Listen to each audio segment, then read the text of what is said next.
నమస్తే, నేను మీ జర్నలిస్ట్ వసంత్. ఆంధ్రప్రదేశ్లో అల్లూరు సీతారామరాజు జిల్లాకు సంబంధించి రోజులో ఏదో ఒక వార్త వస్తుంది. ఎందుకు అంటే అక్కడ హెల్త్కి కానీ, ఇన్ఫ్రాస్ట్రక్చర్కి సంబంధించి కానీ, లేదంటే ఎడ్యుకేషన్కి సంబంధించి కానీ చాలా ఇబ్బందులు పడుతున్నారు ప్రజలు. అంటే అల్లూరు సీతారామరాజు జిల్లా ఆ 3 నియోజకవర్గాలు, ఎస్పెషల్లీ దాన్ని మన్యం అని పిలిచేవాళ్ళు అనమాట. సో ప్రతి సంవత్సరం వందల వేల లక్షల కోట్ల బడ్జెట్ ప్రవేశపెడుతున్నాం, కానీ ఆ జిల్లాకు మాత్రం ఏమీ చేయలేకపోతున్నాం. రోజు హాస్పిటల్కి వచ్చే వాళ్ళలో కనీసం ఒకళ్ళైనా చనిపోతూ ఉన్నారు. స్కూల్ పిల్లలు 5-6 వాగులు దాటి స్కూల్స్కి రావాల్సి వస్తుంది. మోకాళ్ళ లోతు బురదలో నడుచుకుంటూ వెళ్తున్న పరిస్థితులు ఇప్పటికీ అలాగే ఉన్నాయి. కొన్ని గ్రామాల్లో అయితే, కొన్ని తండాల్లో అయితే స్టిల్ ఇప్పటికీ కూడా కరెంట్ అనేది లేదు. సో ఈరోజు అల్లూరు సీతారామరాజు గురించి, ఆ జిల్లా గురించి మనం మాట్లాడుకునే ప్రయత్నం చేద్దాం.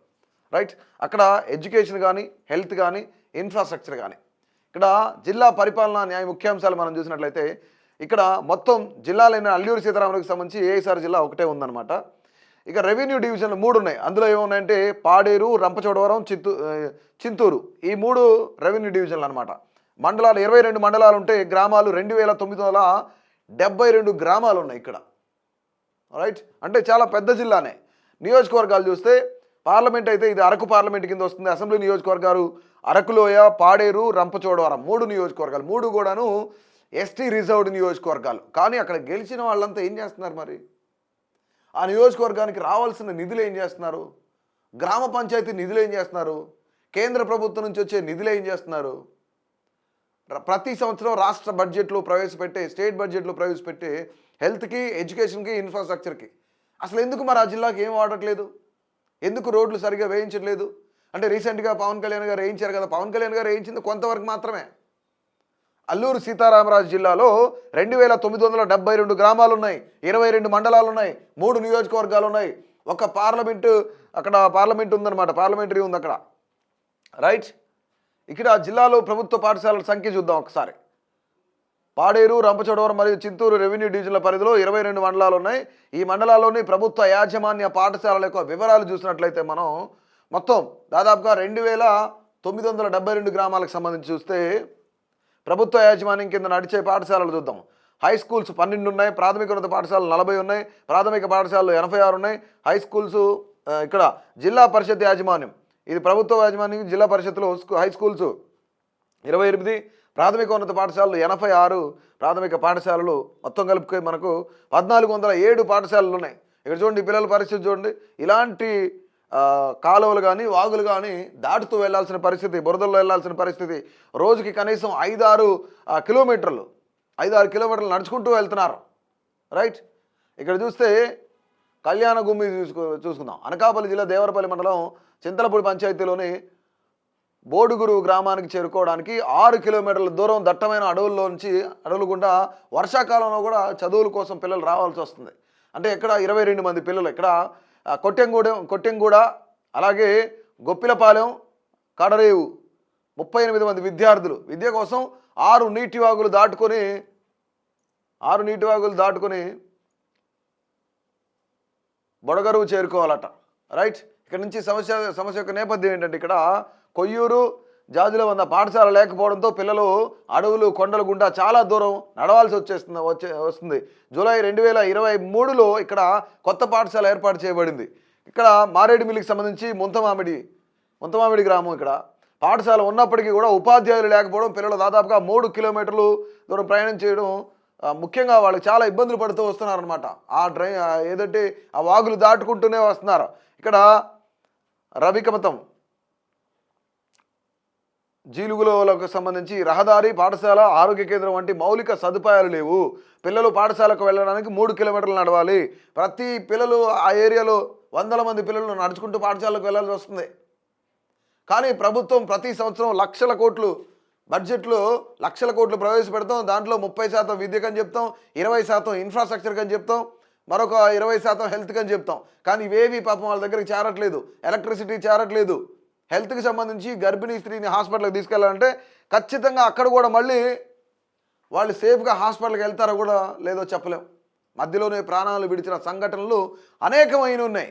కానీ ప్రభుత్వం ఎందుకు పట్టించుకోవట్లేదు?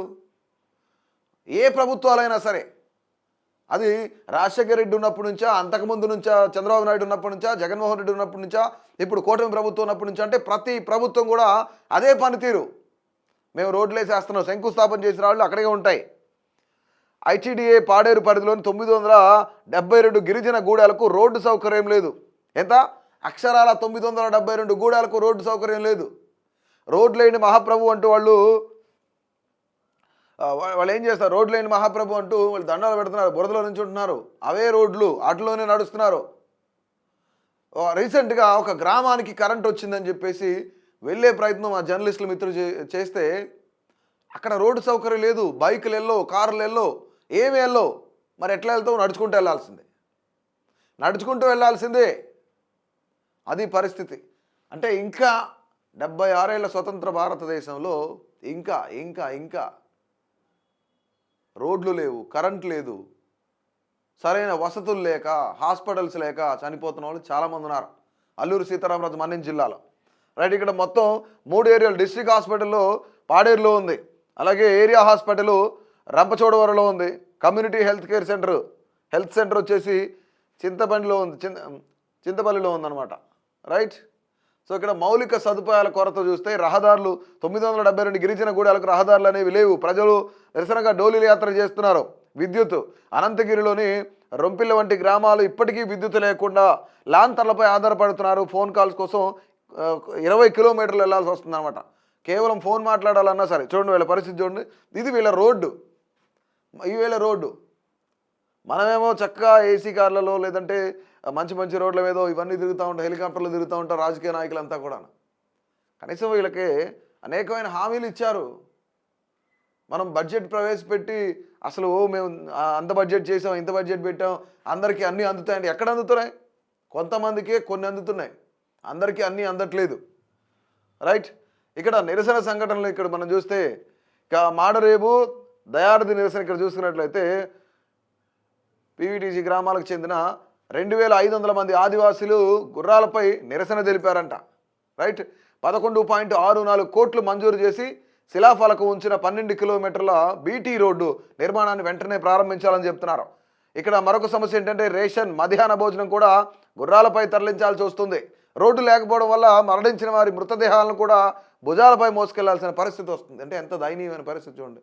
రోడ్లు లేక ఎవరైతే అక్కడ చనిపోతున్నారో, సరైన హెల్త్కి సంబంధించి ఆ ఏరియాలో వైద్యం అందక చనిపోయిన వాళ్ళని కూడా మళ్ళీ తీసుకెళ్లాలంటే వాళ్ళని మోసుకుంటూ వెళ్ళాలి.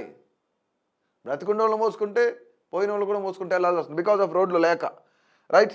ఇక్కడ రోడ్డు సౌకర్యం లేకపోవడం వల్ల 2 కిలోమీటర్ల బురద మరియు నీటిలో నడిచి గొల్లపాలెం వద్ద ఉన్న బీటీ రోడ్డుని చేరుకోవాలి. 2 కిలోమీటర్లు నడవాలంట బురదలో. చూడండి ఇక్కడ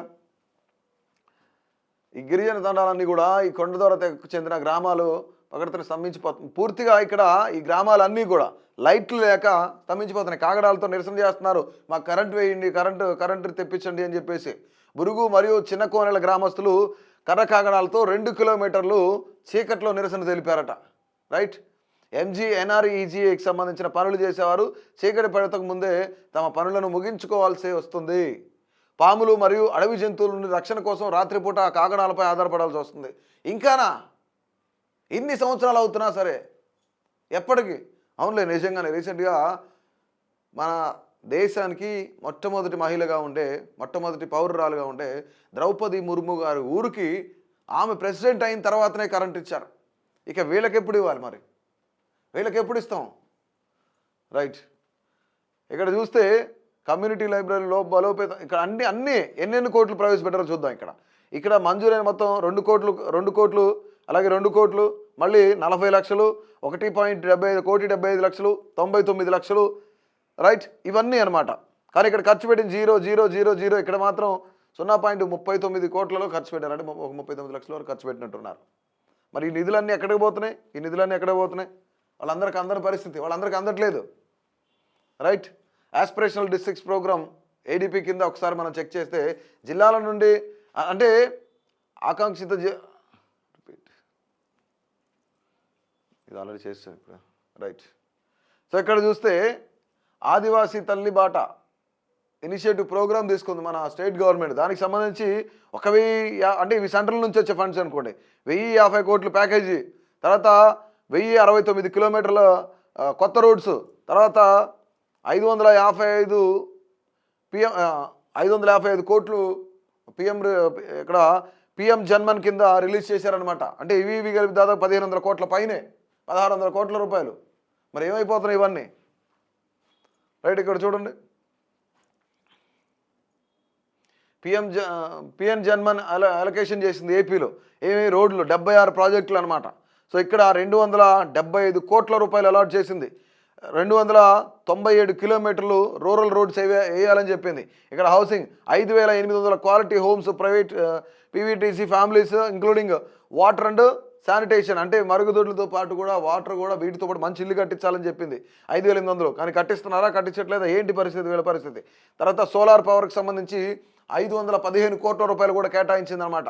సో ఇక్కడ మనం ప్రతి సంవత్సరం ఏపీ బడ్జెట్ 2015 నుంచి 2025 వరకు చూసుకుంటే మొత్తం ఇక్కడ చూడండి, విద్య కోసం ఎంత ఖర్చు పెట్టారు? 2015-16కి 18,000 కోట్ల పైనే ఖర్చు పెట్టారు, అలాట్ చేశారు. కానీ 18,000 కోట్లు ఎక్కడికి పోతున్నాయి? తర్వాత ఇక్కడ హెల్త్కి సంబంధించి 5,728 కోట్లు, రోడ్లకు సంబంధించి 2,960 కోట్ల రూపాయలు.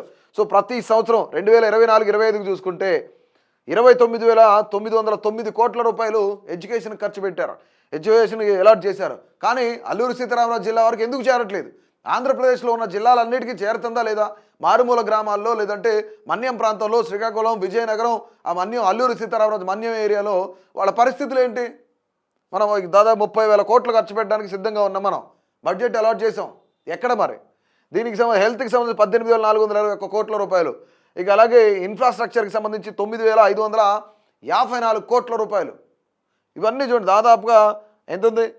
60,000 కోట్ల రూపాయలు మనం కేవలం ఈ మూడింటి కోసమే, ఎడ్యుకేషను, ఇన్ఫ్రాస్ట్రక్చరు, అలాగే హెల్త్, ఇంత ఖర్చు పెట్టి మనం చేయాలనుకుంటాం. కానీ మనం గొప్పలు చెప్పుకుంటాం, కానీ వాళ్ళ వరకు చేరే పరిస్థితి లేదు. రైట్, ఇక్కడ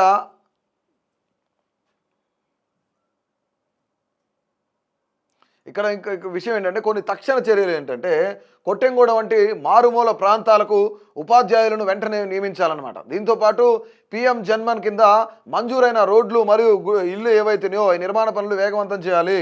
సో ఇక్కడ విద్యుత్ లేని గ్రామాలకు సోలార్ వ్యవస్థలను అధిగమించడం ముఖ్యంగా ద్వారా జీవన ప్రమాణాలను పెంచాలి. అలాగే ఆరోగ్య అంబులెన్స్ సౌకర్యం లేని ప్రాంతాలకు ఫీడర్ అంబులెన్స్లు కూడా పంపించాలి అనేది ముఖ్యంగా ఏర్పాటు చేయాలనేది కొన్ని ప్రధానమైన అంశాలు. ఇక్కడ ముఖ్యంగా అల్లూరి సీతారామరాజు జిల్లా గురించి ఈరోజు మనం ఎందుకు మాట్లాడుతున్నాం అంటే, ప్రతిరోజు ఎవరో ఒకళ్ళు డోలీల సాయంతో హాస్పిటల్కి వచ్చే మార్గంలో ప్రాణాలు కోల్పోతున్నారు, పాము కాట్లకు గురవుతున్నారు, అడవి జంతువులు అటాక్ చేస్తూ ఉన్నాయి, కరెంట్ లేక. చిన్నపిల్లలు దాదాపుగా 6-7 వాగులు దాటి 3 నుంచి 6 కిలోమీటర్ల వరకు వాళ్ళు నడుచుకుంటూ స్కూల్కి వెళ్ళాల్సి వస్తుంది. అంటే రోడ్డు సదుపాయాలు లేక అల్లూరి సీతారామరాజు జిల్లాలో టీచర్స్ అసలు పాఠశాలకు వెళ్ళడం మానేశారు. మరి విద్యార్థుల భవిష్యత్తు ఏంటి? పిల్లల భవిష్యత్తు ఏంటి? ఆ నియోజకవర్గాల్లో నివసిస్తున్న వాళ్ళ పరిస్థితి ఏంటి? అంటే వాళ్ళు ఆంధ్రప్రదేశ్లో మనుషులు కదా, బడ్జెట్ వాళ్ళకి వెళ్ళదా? సో ఇప్పటికైనా సరే కేంద్ర రాష్ట్ర ప్రభుత్వాలు దేశంలో అలాంటి గ్రామాలు ఏవైతున్నాయో, అలాంటి మారుమూల ప్రాంతాలు ఏవైతున్నాయో, అలాంటి తెగలు నివసిస్తున్న, అలాంటి మన్యం ప్రజలు నివసిస్తున్న వాళ్ళంతా ఆ ప్రాంతాలు ఏవైతున్నాయో వాళ్ళందరికీ కూడా తక్షణమే న్యాయం చేయాలని అభినవ్ భారత్ కోరుకుంటుంది.